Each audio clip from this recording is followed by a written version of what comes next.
বিসমিল্লাহির রহমানির রহিম। আসসালামু আলাইকুম এভরিওয়ান, কেমন আছেন আপনারা সবাই? আশা করছি ভালো আছেন, সুস্থ আছেন। মাই স্পাইসি কিচেন লাইফ চ্যানেলটিতে আপনাদের সবাইকে স্বাগত জানাচ্ছি। আমি ফারজানা হোসেন। আপনারা দেখতে পাচ্ছেন এটা একটি বাজার, এটা আমাদের মিরপুর 1 নম্বরের বাজার। সেখানে গিয়েছিলাম কিছু বাজার করার জন্য, ভিডিও করেছি আপনাদেরকে দেখাবো, শেয়ার করব বলে। আপনাদেরকে অনুরোধ করছি দয়া করে আমার ভিডিওটি কেউ স্কিপ করে দেখবেন না। যদি আমার ভিডিওটি দেখতে দেখতে ভালো লেগে যায় তবে লাইক করবেন, কমেন্ট করবেন, সাবস্ক্রাইব করবেন, শেয়ার করবেন। তো এখান থেকে আমি রুই মাছ কিনেছি, ইলিশ মাছ কিনেছি, কই মাছ, মাগুর মাছ এসব কিনেছি, কিছু মাংস কিনেছি। আপনাদের সাথে সেগুলো কিছু কিছু আমি শেয়ার করেছি।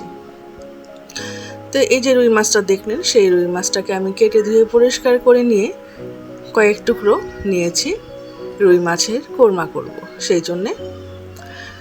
তো কাটা ধোয়া এগুলো আমি আপনাদেরকে দেখাচ্ছি না, কারণ ভিডিওটা অনেক বড় হয়ে যাবে, আপনারা বিরক্ত হবেন, স্কিপ করবেন। সেই জন্য আমি মাছ কাটা দেখাচ্ছি না। এখানে আমি হলুদ মরিচের গুঁড়া, সর্ষের তেল আর লবণ নিয়েছি। রুই মাছটা আর ইলিশ মাছ ভাজবো সেই জন্য।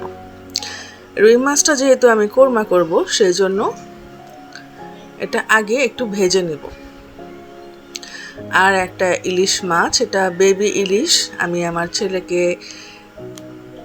ভেজে দেব সেই জন্য আস্তটা নিয়েছি। আস্তটাই আমি খুব সুন্দর করে কেটে ধুয়ে পরিষ্কার করে নিয়েছি, মানে মাছের আঁশ ছাড়িয়ে নিয়েছি।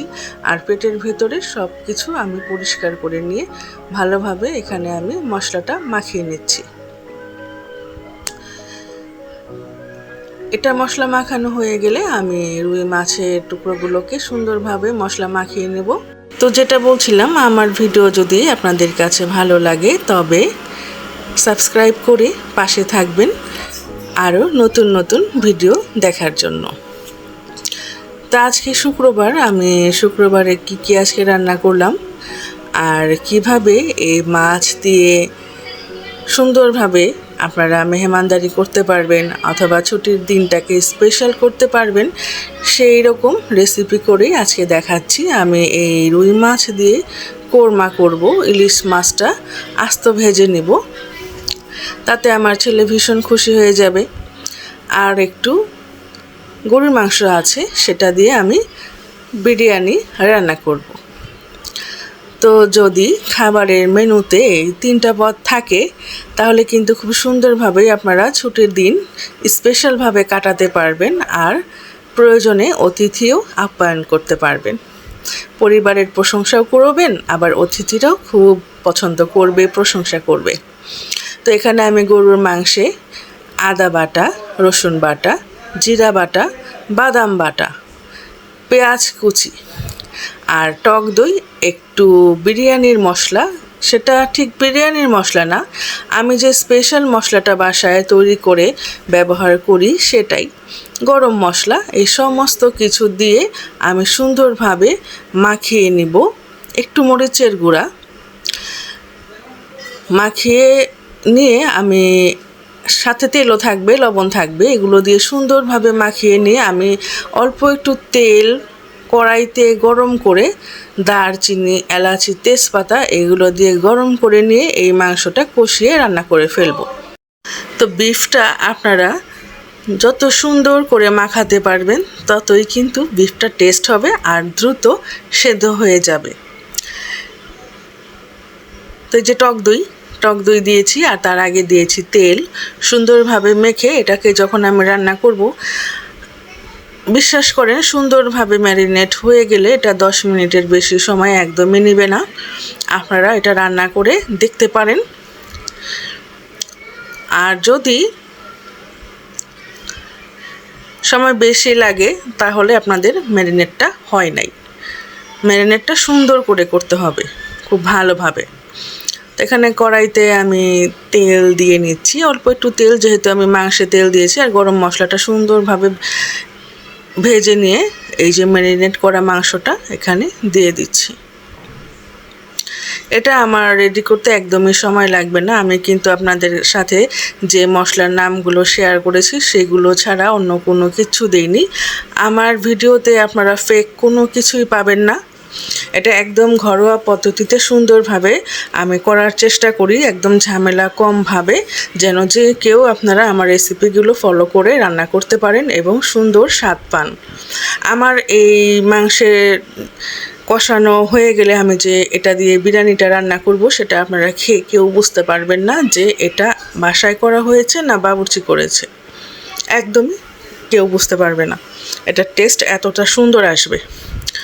আর এখানে যে রুই মাছগুলো আমি মশলা দিয়ে মাখিয়েছিলাম সেগুলো সুন্দরভাবে ভেজে নিচ্ছি।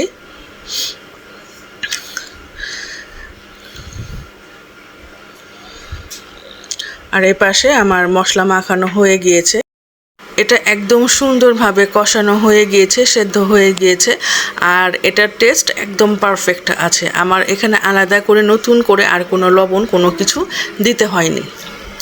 আমার ভিডিও যারা দেখেন তারা যদি আমার ভিডিও রেসিপিগুলা ফলো করে রান্না করেন তবে ঘরের স্বাদ তো পাবেনই, আর বুঝতে পারবেন যে আমার রান্নাগুলো কতটুকু সাধারণ এবং মায়ের হাতের রান্নার মতো।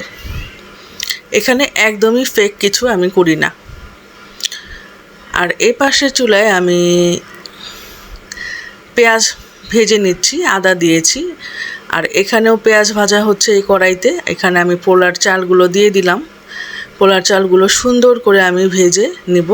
আর ও পাশে আমার পেঁয়াজ ভাজা হচ্ছে, এখানে আমি আদা দিয়ে দিয়েছি। রুই মাছ ভেজেছিলাম সেটা তো দেখেছেন, সেই রুই মাছের কোরমা করব। পোলাওর চাল আমার সুন্দরভাবে ভাজা হয়ে গিয়েছে।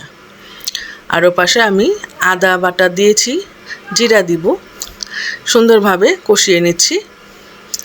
এটাও সুন্দর করে ভেজে নিচ্ছি। এটা ঠিকঠাক ভেজে নেওয়া হয়ে গেলে আমি গরম পানি দিয়ে পোলাওটা রান্না করে নেব। আপনারা তো সবাই কম বেশি পোলাওটা রান্না করতে জানেন, সেটা নতুন করে কি বলবো। এটা যেহেতু আমি কোরমা করব সেজন্য সেখানে আমি খুব বেশি মরিচের ব্যবহার আর হলুদের ব্যবহার করব না।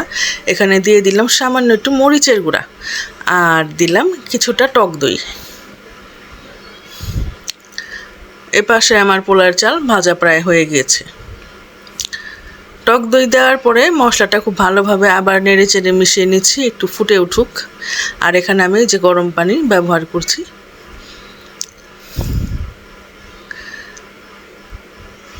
পরিমাণ মতো গরম পানি দিয়ে দিলাম, আর দিলাম একটু গুঁড়া দুধ গুলে। পোলাওতে গুঁড়া দুধ গুলে দেওয়া হলে সেটার টেস্টটা অন্যরকম আসে, আর পোলাওটা দেখতেও খুব সুন্দর লাগে।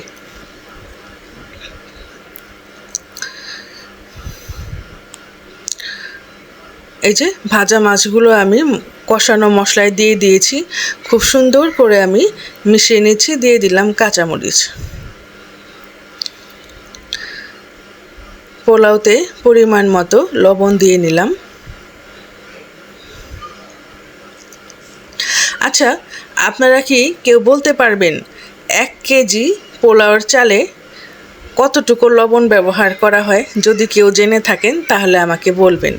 আমি কিন্তু জানি, কিন্তু আপনাদের কাছে শুনতে চাচ্ছি কারা জানেন। যদি কেউ না জানেন তবে আমাকে কমেন্ট করবেন, আমি আপনাদের কমেন্টে উত্তর দিয়ে দিব।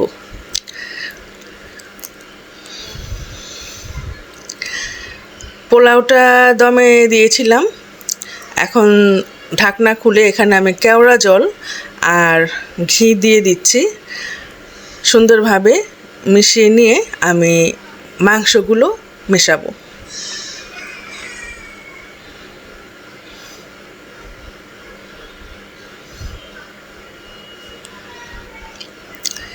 এটা খেতে এত টেস্টি হয়েছিল, সেটা যদি আমি আপনাদের খাইয়ে বোঝাতে পারতাম তাহলে মনে হয় আমার কথাটা সার্থক হতো।